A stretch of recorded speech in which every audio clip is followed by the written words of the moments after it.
Myron was running toward me. "Come on," he yelled, leading me by the hand to the church hall. Trees were falling all around us. We ran inside. I tried to pull the door closed behind us, but it didn't fit in the door frame. The building was already starting to twist out of shape. "Never mind," Myron said, pushing me toward the basement steps. Just then the roof spun off like the lid of a jar. "Don't look up," Myron yelled, but I couldn't help it. My eyes automatically swung up to see boards, shingles, and a black barbecue grill flying across the sky. Myron and I tumbled down the steps. The basement was dark and wet and crammed full of people. Preacher Huffman held a flashlight. "Stay under your tablecloths, please," he said to the room. Someone threw a small rug at Myron. It hit him in the face. "Ow," he said. "Oh, thanks. Here, Benny, let's get under this." The rug smelled like dirt, but we held it over our heads. A river of rain was pouring down the stairs. The noise overhead was deafening. Preacher Huffman was trying to get everyone to join him in the Our Father, but there were too many other competing conversations. "It feels like we're on the Titanic," someone yelled. "It feels like a movie," someone else yelled.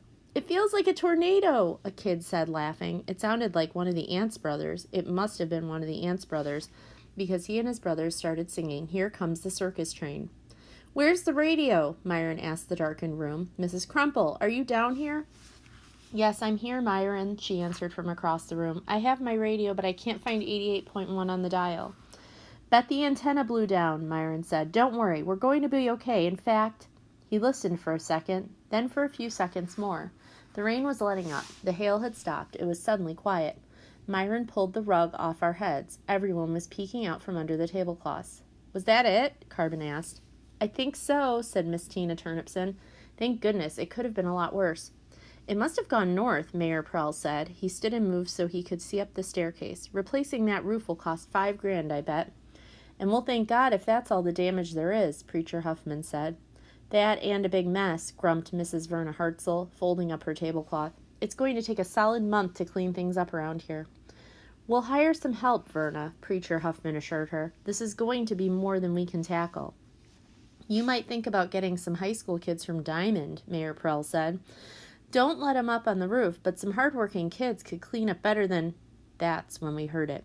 The deep, unmistakable howl that some people say sounds like a train, but I know what a train sounds like, and this was no train. You hear it first in your ears, and then you feel it in your stomach, and then in your heart, and then you scream. "Oh my God in heaven!" Carmen yelled. "Cover your heads!" Preacher Huffman shouted. "Ah!" For the next 45 seconds, it was like we were in a blender. Everyone was thrown together and swirled and crushed and beaten. At first I thought we were being pelted by rain, but then I realized it was glass, tiny glass splinters mixed in with the rain. Everything we were holding, tablecloths, rugs, a Christmas tree skirt, was whipped out of our hands. The basement was no longer the basement because we could see the sky above us, but the sky didn't look like the sky because it was black. And then it was raining mud and wood and pieces of wall and more glass. Every single person screamed. Most of us cried. My ears popped. Preacher Huffman kept reciting the Our Father while Carmen moaned, "Dios mío, Dios mío, Dios mío." "Verna isn't breathing," someone hollered. "We'll call an ambulance when we can," someone yelled in response. "Ah!" someone else yelled over the ear-splitting racket. It sounded like chants or maybe rants. It was like we were all in the same car on the world's biggest roller coaster. It was like the scariest movie you've ever seen. It was like being in a wet cardboard box with someone throwing mud and broken glass at you. For years to come, everyone would talk about what it was like because it was so hard to say what it was.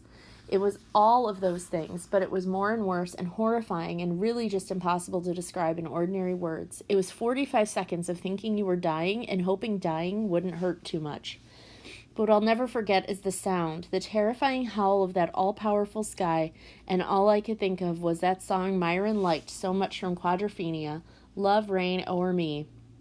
That's what the tornado sounded like the loudest rock song in the world, like someone screaming the word love and then obliterating everything in sight.